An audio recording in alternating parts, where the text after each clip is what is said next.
everybody? Welcome back to the BlitzCity Podcast. I'm your host, Kobe Orr, and today we're going to be naming my top 5 SWAC newcomers for the upcoming season. Now, ladies and gentlemen, keep in mind, just because I say top 5 does not mean this is in any particular order. One does not rank above the rest. These guys are all good on the same level. I'm not putting one above the other, okay? And also keep in mind, this is a series. I have more coming. So today is the top SWAC newcomers. Tomorrow or whenever I decide to post it will be the top MEAC newcomers. And after that, it'll be the top HBCU running backs that are underclassmen. After that, it'll be the top impact freshmen coming in for this upcoming season at HBCU. So keep in mind, they'll be coming in no particular order, okay? So as far as this SWAC newcomer list, at number 1, we got Tyler Macon, a former 4-star quarterback from the Missouri Tigers. Now, he's coming from the SEC with a very small sample size of production, only having 17 attempted passes, completing 9 of them for 143 yards and a touchdown. But let me tell you why I believe he's one of the better newcomers in the SWAC. Number 1, his ball placement is outstanding. Ladies and gentlemen, he has game film. It is not on this video because I do not want to be copyrighted by the SEC. However, I will leave a link in the description if you want to see him in live action. But you're watching the practice highlights. His ball placement is great. He can hit you in stride, or he can put the ball where the receiver can't get it. And that's what you've seen on his highlight. His mobility. You need mobility in this day and age in college football, in any level of football. Tyler Macon's mobility is scary because he can outrun you, or he can just keep the play going and keep the drive going by extending plays. He's shown this. He's shown this ability throughout his high school career and in college with the small sample size that he had. Last but not least, his arm strength. I don't think there's a throw that he can't make. I don't think his arm strength is lacking in any area. So now that creates a problem for other SWAC defenses when they face Tyler Macon. Him and Jarvian Howard are going to be a force. Tyler Macon is going to have weapons as well because Alcorn has been doing a very good job when it comes to surrounding him with weapons in this offseason. They've been getting guys.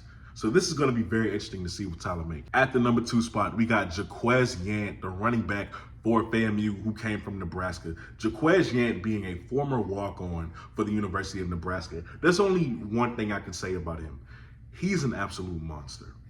At 6'2", 230 pounds, nobody wants to tackle this kid consistently. You will never convince me otherwise. Nobody wants to tackle a 6'2", 230-pound monster at running back consistently. Imagine being in fall camp in 100-degree heat, and it's an Oklahoma drill, and you see Quez Yant on the other side of you. You don't want to hit him consistently. Even linebackers who have to love contact to even play that position do not want to put up with that consistently. You're going to have to gang tackle him. Otherwise, one-on-one, he's going to win that matchup every time. There's a reason why, as a walk-on, in his first year playing for the Nebraska Cornhuskers, he averaged 6.3 yards a carry in the small sample size that he got. People do not want to hit him consistently, not one-on-one. You don't want to meet him in a hole. You're going to have to gang tackle him. You can't leg tackle him. Like, that's a grown man right there. So, being that FAMU has prioritized the run for the past 2 years, you get Quez Yant, who now comes in. It is going to be prioritized in that offense, who's going to be running behind a TJ DeMoss or a Cardell Thomas, and a Cardell Thomas, I should say. Things are going to be scary. It's going to be scary hours for FAMU running the football because Quez Yant is a unstoppable force. Now, the only reason why his yards per carry went down is simply because he had less carries going into his last season with the Nebraska Cornhuskers. That's the only reason. I thoroughly believe he will get back to averaging 6 yards a carry for the FAMU Rap. At number 3, we got Seven McGee. Now, everybody who knows me knows that I am an Oregon fan, so of course I am a Seven McGee fan. Have been since he committed. The number 1 running back coming out of New York. Seven McGee is going to be used in a variety of places, just like he was at Oregon. He was used at running back. He was used at wide receiver, kick return, punt return. The same thing is going to happen at Jackson State. We're even hearing about him being put at DB for the Tigers. But one thing I can tell you about Seven McGee is that he is one of the best transfers that have come into the SWAC in this offseason. Why? Because this kid's ball skills is amazing. His vision as a playmaker is amazing. One of the things that really saddens me about Seven is that we didn't get a chance to use him how we should have at Oregon. But I know that Maurice Harris and what he's been able to do with the playmakers that he's had at Liberty, he's going to make sure that wherever Seven McGee is in that offense for Jackson State, that he's going to be an absolute dog. And please keep in mind that when he's in space, it's pretty much over with. You're going to have to make sure you prioritize him and take him out of the offense just to make sure that he isn't the one who's killing your defense. Otherwise, you can say night-night. This kid was just playing Power 5 ball just a year ago, and he's definitely a guy that you want to keep your eye out. After Seven McGee, we keep it in Jackson, Mississippi with Assius Guthrie. Assius Guthrie is a top 50 draft-eligible safety right now. He hasn't played a snap for Jackson State yet. He's already accomplished that in the MEAC as an underclassman. A top 50 NFL draft eligible prospect. A guy who will most likely get a Senior Bowl invite. And I'm sorry to use this cliche because it has been used 1,000 times for safeties, but he is quite literally a ball hawk who will cover at the very least, half of the field. You don't want to throw to Assius Guthrie's side. He's a guy who plays beyond his years. Like the amount of wisdom that he plays with, the fact that he's going to be able to come to your defense and just bring leadership, experience. He's going to get guys where they need to be. He's going to be fundamentally sound. He's going to make plays. He's a short tackler just as much as he is a great cover guy. Enough can't be said about Assius Guthrie. And last but not least, Cardell Thomas.